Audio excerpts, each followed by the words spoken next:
휴일을 맞아 코로나로 인해서 대면 예배를 드리지 못하고 동영상으로 예배를 드리고 있습니다. 오늘 말씀은 민수기 8장 14절부터 19절의 말씀을 보시겠습니다. 민수기 8장 14절에서 19절까지의 말씀입니다. 제가 읽어드리겠습니다. 너는 이같이 이스라엘 자손 중에서 레위인을 구별하라. 그리하면 그들이 네게 속할 것이라. 네가 그들을 정결하게 하여 요제로 드린 후에 그들이 회막에 들어가서 봉사할 것이니라.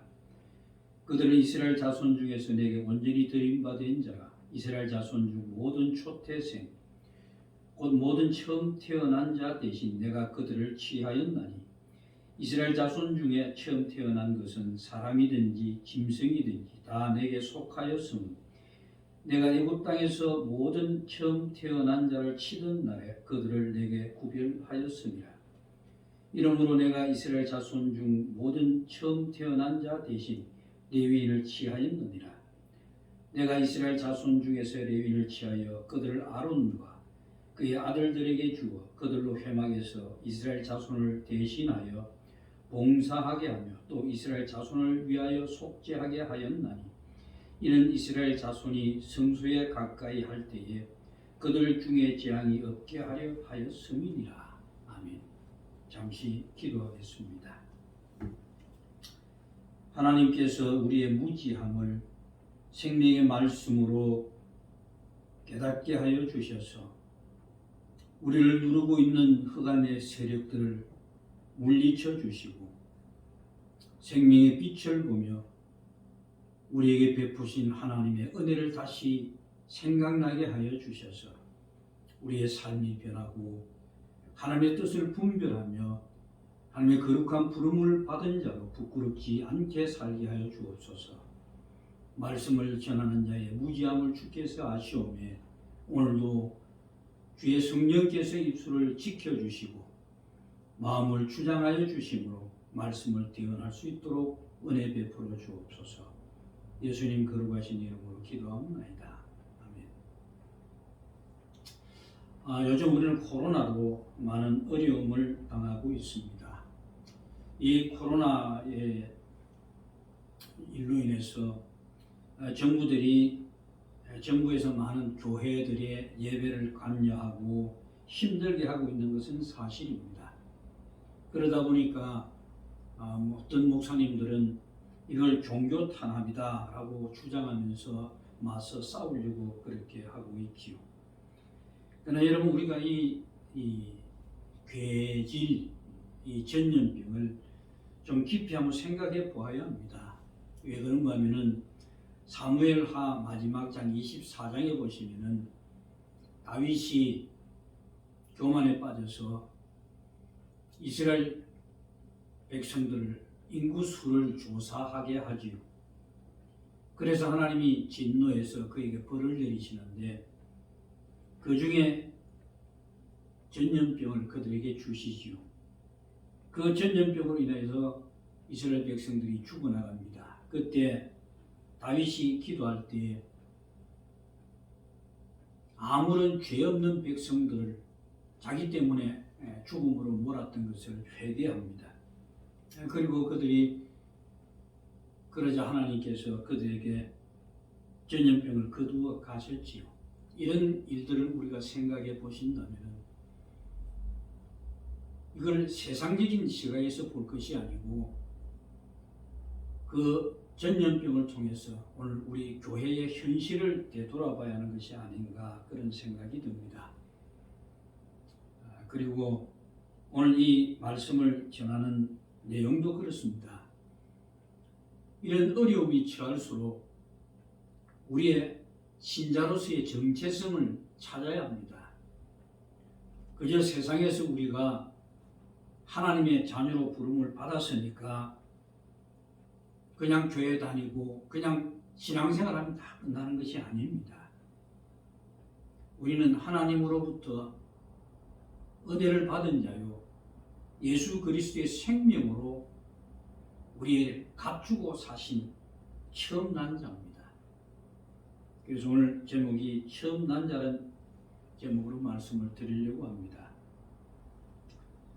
마태복음에 보시면은 25장에 가시면 31절부터 어떤 내용이 나오냐 하면 마지막 때에 심판을 할 때, 그러니까 모든 민족을 모아서 그들을 구분한다고 말씀하십니다. 그 내용을 살펴보시면 인자가 영광의 보좌에 앉으셨을 때에 민족들을 분별하는데 양은 오른편에, 염소는 왼편으로 나눈다고 하십니다. 그리고 오른편에 있는 양들로 표현된 자들은 창세로부터 예비된 그 나라를 상속받지만은 왼편에 구분된 염소로 표현된 자들은 저주를 받아서 영영한 불에 들어간다고 말씀합니다. 한마디로 말씀드리면은 지옥 간다는 것이지요. 이 말씀은 다른 설명을 드리지 않아도 여러분이 잘 아실 겁니다. 천국 갈 자와 지옥 갈 자에 대해서 말씀하시는 내용이라는 것을 다 아실 겁니다. 그럼 누가 천국 갈 자고 누가 지옥 갈 자입니까? 여러분이 사람의 기준으로 한번 생각해 보시면 어떤 생각이 부탁 되십니까?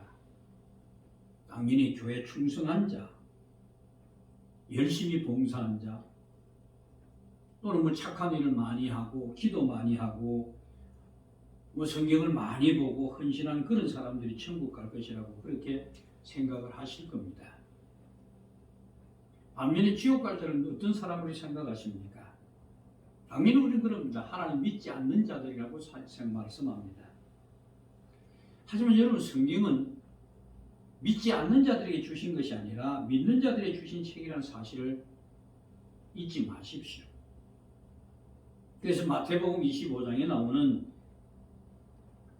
이 내용들, 그러니까 예수님께서 오른편과 왼편으로 구분되는 기준을 믿지 않는 자와 믿는 자를 이야기하는 것이 아니고 믿는 자들 중에서 구분해 내신다고 그럽니다. 그 기준이 어디 있는가? 소자를 어떻게 대했느냐에 판가름 하시겠다는 겁니다. 마태복음 25장 40절에 보시면은 무슨 말씀이 나오나 하면은 여기 내 형제 중에 지극히 작은 자 하나에게 한 것이 곧 내게 한 것이니라 그렇게 말씀합니다. 그리고 45절에 가시면은 또 그런 말씀이 나옵니다.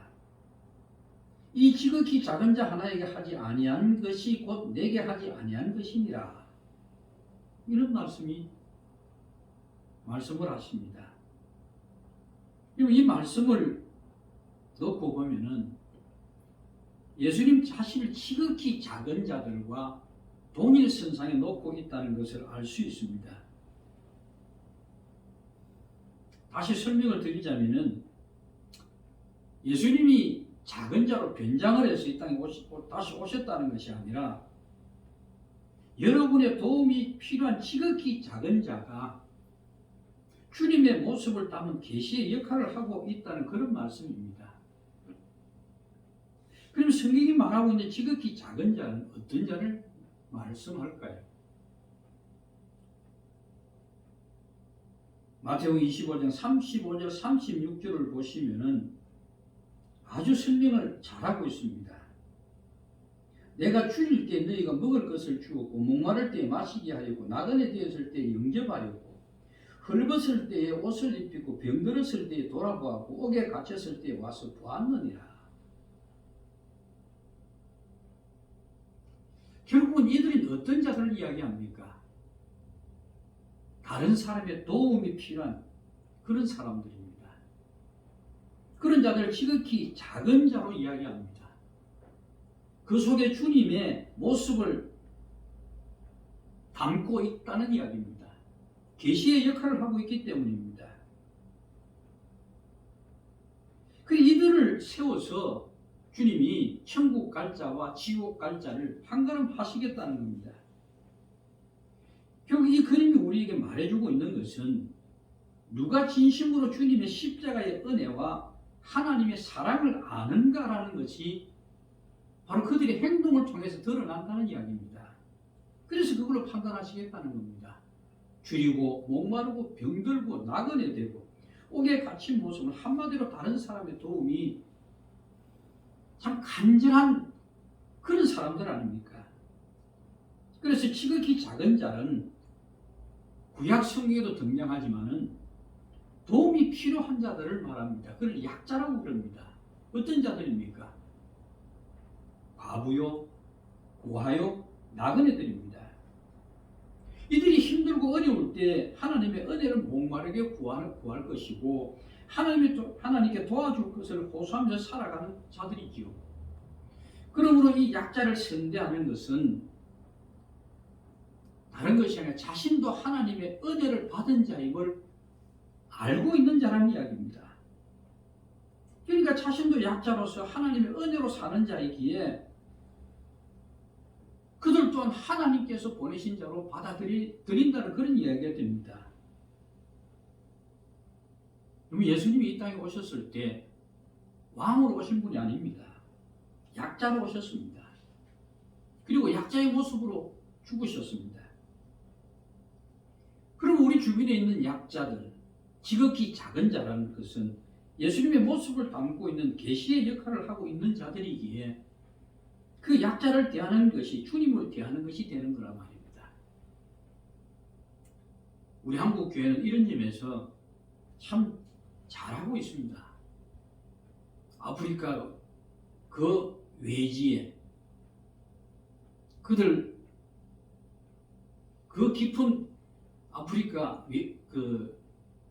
참 사람이 살 환경단의 그곳까지 사람들이 복음을 들고 가서 그들에게 헌신하는 것을 보면 참 잘하지요. 그런데 한번 생각해 볼 것이 있습니다. 모두가 그런 선대를 하는 마음을 가지고 갔다고 볼 수 없다는 것이지요.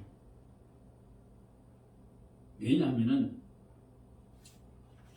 그들의 행동은 거의가 힘 있는 자가 힘 없는 자에게 베푸는 선심이거나 신앙 양심에서 일어나는 동정이기 때문에 그렇습니다. 물론 아닌 분도 있습니다. 하지만 왜 제가 이런 말씀을 드리는가 하면요. 세상은 크고 많고 높은 것에다 가치를 두지요. 커야 하고 많아야 하고 높아지는 것이 가치가 있는 겁니다. 그걸 좋은 것으로 여깁니다. 교회는 마찬가지입니다. 건물이 커야 하고 교인이 많고 재직이 많아야 축복으로 여깁니다. 그래서 교회 건물을 크게 지으려고 하고 그리고 교인 수가 많아지고 세상이 높아지게 될 때 주님이 그들에게 부어주신 축복이라고 그렇게 주장합니다. 과연 이들에게 주님은 어떤 모습으로 보일까요? 이들에게 주님이 정말 말 구유에 태어나신 분으로 보일까요? 아니면 팔레스타인의 그 작은 나사렛이라는 마을에서 가난한 목수의 아들로 젊은 시절을 보냈던 그분으로 보일까요? 왜 이런 말씀을 드리나 하면은 오늘 교회들이 작은 자들에게 대하는 모습을 보시기 바랍니다. 자기보다 작은 교회는 안중에도 없습니다. 이전에 제가 평신도에 있을 때 있던 그 교회가 참 큰 교회지요. 그 교회 보면은 작은 교회를 보조한다는 것, 그것을 앞세워서 여름 되면은 학생들을 수련한다는 목적으로 그곳에 가서 참 수련을 하고 그럽니다만, 그럴 때마다 제가 마음에 부딪히는 것은 그 시골 교회 사람들이 정말 지금까지 저 교회를 도와주는 그 교회에서 왔다고 해서 얼마나 헌신하는지 모릅니다. 그리고 그 사람들은 그렇게 또 당당합니다. 그럴 때 보면은 뭐 별장 정도 여기는 건 아닌가 그런 마음이 들 때가 있어요. 그리고 노회 때나 이런 때 모이면은 큰 교회 목사는요, 작은 교회 목사나 시골 교회 목사들을 아예 무시합니다. 이런 모습이 큰 교회라고 하는 것을 자신들의 힘의 배경으로 삼고 있다는 겁니다. 그래서 작은 것은 전혀 가치 없는 것으로 여겨버립니다. 작은 교회는 하나님의 뜻이 아니라고 이야기를 합니다. 이런 사람들이 과연 약자의 가치를 알겠습니까? 이들에게 약자는 단지 자기들의 능력이 있어야, 자기들이 능력이 있으니까 단지 도와줄 대상으로 생각하지 않습니다. 이런 모습이 바로 하나님의 은혜를 잊은 자의 모습인 겁니다. 지극히 작은 자로 오신 주님을 모르는 것이요, 그들이 십자가를 바라보지 않는다는 이야기입니다. 주님 분명히 말씀하셨지요. 그런 자들은 저주를 받아 영영 불에 들어갈 자라고 말씀합니다. 여러분의 약한 자들 어떻게 대하셨습니까? 혹시 나보다 힘이 없고 약하다고 해서 뭔가 무시하는 그런 태도로 그들을 대한 적이 없으십니까? 물론 우리 교회 모든 가족들은 그렇게 힘이 있는 분들이 아니라서 그렇게 하지 않았습니다만, 여러분, 신자는 다른 무엇보다도 하나님 앞에서 자신의 처지를 알 때, 나도 약자와 같은 처지인데 하나님의 은혜 때문에 이만큼 살고 있을 뿐이라는 이 사실을 알고 있다고 한다면 약자를 대하는 그 마음이 달라집니다.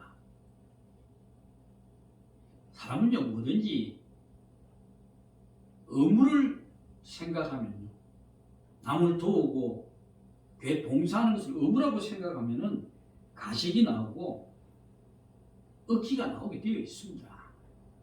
하지만 여러분 자신이 약자임을 알고 약자를 대할 때 그 아픔을 알기 때문에 나누고 싶은 마음이 저절로 일어나는 겁니다. 또 꼰대 같은 이야기를 또 할 수밖에 없는데요. 60, 70년대 우리가 참 힘들게 살아갈 때, 요즘 아이들은 그건 모릅니다만, 누가 가르쳐주지 않아도 서로가 서로에게 울타리가 되었습니다.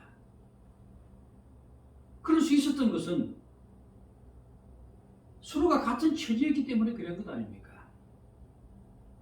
그래서 여러분이 결국 잊어서는 안 될 문제가 뭐냐면은 약자가 우리들에게 하고 있는 역할을 보셔야 하는 겁니다. 그건 우리에게 믿음이 무엇이며 은혜가 무엇인지를 판단케 하는 위치에 있다는 사실을 잊지 마십시오. 오늘 본문은 민수기를 읽어놔놓고 영 엉뚱대 가서 신약의 마태복음을 가지고 길게 이야기를 했습니다만은, 사실 오늘 본문에 앞서 이 같은 말씀을 드린 것은 오늘 본문이 담고 있는 그 내용들이 바로 이와 연결되어 있기 때문에 그래서 이렇게 말씀드리지 않을 수가 없었습니다. 그러면 여러분 지금까지 앞에서 말씀드린 것을 잘 기억하시면서 따라오시기 바랍니다. 오늘 본문은요, 레위인을 하나님께 바치는 내용입니다. 15절 보시면은 내가 그들을 정결하게 하여 요제로 드린 후에 그들이 회막에 들어가서 봉사할 것이니라 말씀합니다. 여기 보시면 레위인을 요제로 드리라고 합니다. 그리고 5절에서부터 13절까지는 레위인을 하나님께 요제를 드리는 의식에 대해서 언급하는 내용인데, 요제라고 하는 것은 하나님께 제물을 바치는 방법 중에 하나로서 그 제물을 흔들어 흔드는 것을 말합니다. 흔든다는 것은 하나님께 이 제물을 드립니다라는 그런 의미입니다. 여기서 레위인을 요제로 바친다는 것은 레위인은 하나님의 일만 하도록 구별하여 바치겠다는 그런 뜻입니다. 기억하실지 모르겠습니다만 전에 새벽기도 때 레위인에 대해서 잠깐 말씀드린 적이 있는데요. 레위인은 이스라엘 다른 지파를 대표해서 하나님이 뽑아놓았습니다. 그래서 16절에 보시면 본문 그들 이스라엘 자손 중에서 내게 온전히 드림받은 자라 이스라엘 자손 중 모든 초태생 곧 모든 처음 난 자 대신 내가 그들을 취하였다라고 말씀이 나오는데 여러분 이 말씀의 배경을 아실 겁니다. 다른 것이 아니라 하나님께서 모세를 통해서 이스라엘 10재앙을 내리시지요. 그때 이제 마지막으로 그들을 심판하시는 재앙이 죽음의 신이 그들의 장자들을 다 죽이십니다. 그때 그 짐승의 현 난자까지 다 죽이시는데 이때 이스라엘하고 예외가 된 것은 아닙니다. 하지만 그들에게는 그 죽음의 신에서 죽음에서 벗어날 수 있는 길을 열어주십니다. 그것이 어떤 것이었습니까? 바로 흠없는 어린 양을 잡아서 그 피를 문 인방과 문설주에 바르라고 그럽니다. 그 바른 집은 죽음의 신이 넘어가 버립니다. 건너뛰어가지고 재앙으로부터 구별되게 되었던 겁니다. 그래서 어린 양의 피로서 새롭게 태어난 사람이라는 의미로서 뭐라고 말씀하면 처음 난 자라 말합니다. 바로 이 처음 난 자가 누굽니까? 장자지요. 장자는 장자로서 할 일이 있습니다. 그 일들을 레위인을 통해서 하나님 알게 하시겠다는 겁니다.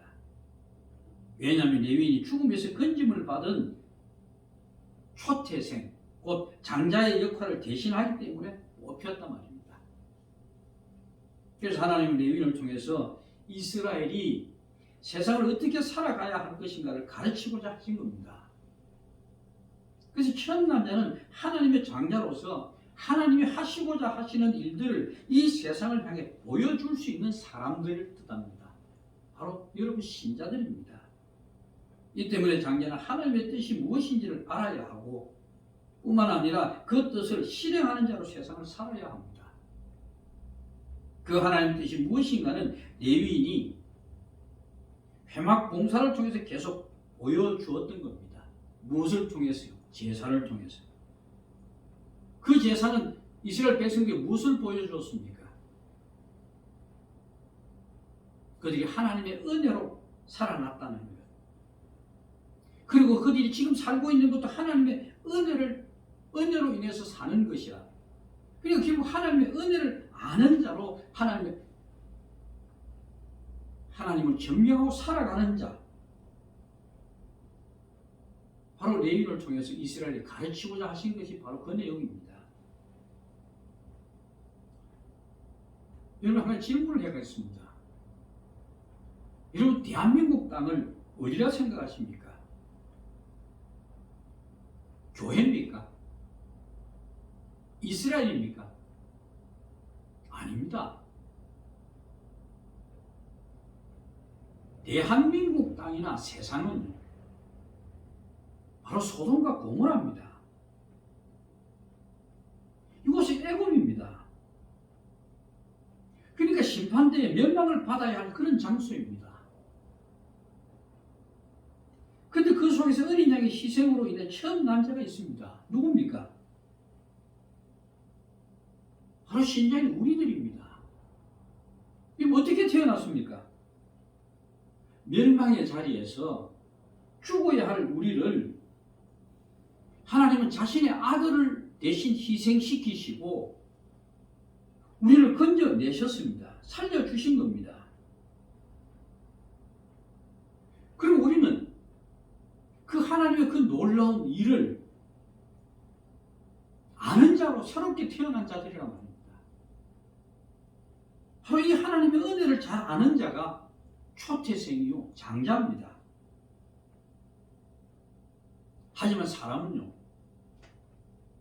부패한 죄성을 가지고 있기 때문에 아무리 은혜를 깨닫고 살아간다고 할지라도 평생 은혜 안에 살아가지 못합니다. 왜요? 부패한 본성 때문에 그렇습니다. 수시로 우리는 육신의 생각이 올라옵니다. 애굽의 사고방식이 일어나게 되어 있습니다. 그래서 하나님은 이스라엘에게 하나님의 은혜를 잊지 말라고 하나님의 사랑을, 은혜를 가르치기 위해서 레위인을 뽑아서 그들이 하는 모든 행위를 통해서 이스라엘이 어떻게 살아야 할 것인 것을 가르친 겁니다. 그렇다면 오늘 우리는 레위인이 없습니다. 누구에게 배우겠습니까? 목사가요? 목사가 레위인입니까? 아닙니다. 우리는 예수님을 통해서 배워야 합니다. 이 시대의 레위인은 없습니다. 예수님께 배워야 합니다. 예수님이 하신 일이 곧 하나님의 뜻을 보여주는 것입니다. 그래서 요한복음 14장 10절에 보시면은 나는 아버지 안에 있고 아버지는 내 안에 계신 것을 네가 믿지 못하느냐. 내가 너희에게 이르는 말이 스스로 하는 것이 아니라 아버지께서 내 안에 계셔 그의 일을 하시는 것이라. 즉 하나님의 뜻이 무엇인가는 주님이 하신 일을 보면 안다는 겁니다. 이 땅에서 그분이 세상과 싸웠습니까? 아닙니다. 그들은 약자로 오셔서 그 약자로 죽으셨습니다. 그렇지만 17절, 요한복음 17장 11절에 보시면은 나는 세상에 더 있지 아니하나 저희는 세상에 있사옵고 나는 아버지께로 가옵나니 거룩하신 아버지 내게 주신 아버지의 이름으로 저희를 보존하사 우리와 같이 저희도 하나 되게 하옵소서. 이게 주님의 마지막 기도죠. 이 기도 속에 주님의 바람이 뭡니까? 주님은 이제 앞으로 더 세상에 계시지 않을 것이지만은 하나님의 뜻을 그의 백성들을 통해서 계속 세상에 보여주시기를 원하고 계십니다. 그리고 그 일을 할 자가 바로 그리스도의 피로 불러내신 장자들입니다. 초태생입니다. 처음 난 자, 바로 여러분 신자입니다. 그리고 그들이 모여있는 교회입니다. 우리와 같이 저희도 하나 되게 해달라는 주님의 기도는 하나님과 주님의 뜻에 하나가 되게 해달라는 의미로 우리가 이해할 수 있겠지요. 그러니까 하나님이 세상에 보여주신 뜻이나 주님의 뜻에 함께 한다면 그 사람은 이미 하나님 뿐만 아니라 주님과도 함께 하는 겁니다. 그리고 이 사람들이 바로 천국 가는 사람들입니다. 그래서 제가 앞서 말씀드린 마태복음을 들어서 약자에 관한 내용을 말씀드린 이유가 바로 여기 있습니다. 우리가 하나님의 뜻을 알고 주님의 뒤를 따는 신자라면은 우리에게서 주님의 모습이 희미하게나 비춰져야 마땅합니다. 주님은 약자의 모습으로 오셨지요. 그런데 우리는 강한 것을 추구합니다. 힘 가지기를 소망합니다. 약해지고 힘없는 것을 두려워한다면 어떻게 주님을 섬기는 교회라고 할 수 있겠습니까? 우리는 세상과 싸우는 자들이 아닙니다. 그 싸움에서 우리는 승리하는 자가 아니고 그 싸움에서 우리는 죽어야 합니다. 우리가 지금 이런 식으로 살다가는 마지막 때 가서 주님의 호통을 들을 겁니다.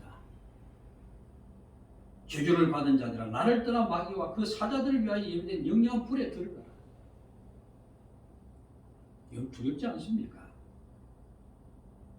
이스라엘이 레위인을 바라보면서 장자가 어떤 자이며 장자로서 세상을 살아야 할 것이 어떻게 사는 것이고 하나님의 뜻이 무엇인가를 배워야 함 같이 우리는 주님을 통해서 그 모든 것을 배워야 합니다.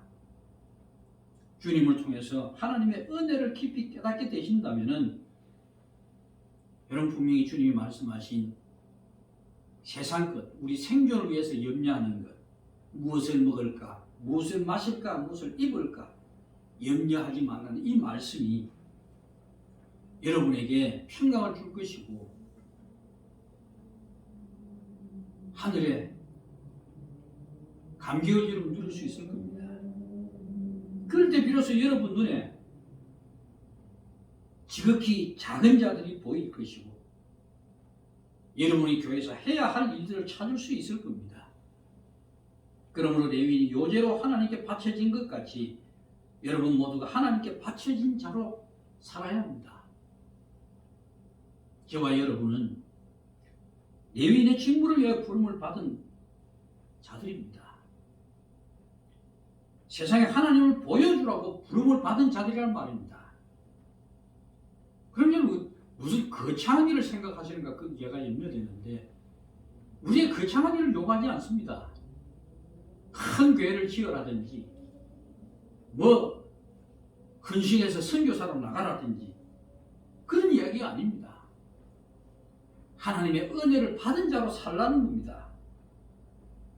이것은 다른 뒤집어서 말씀드리면은 세상의 힘을 포기한 자로 산다는 그런 의미입니다.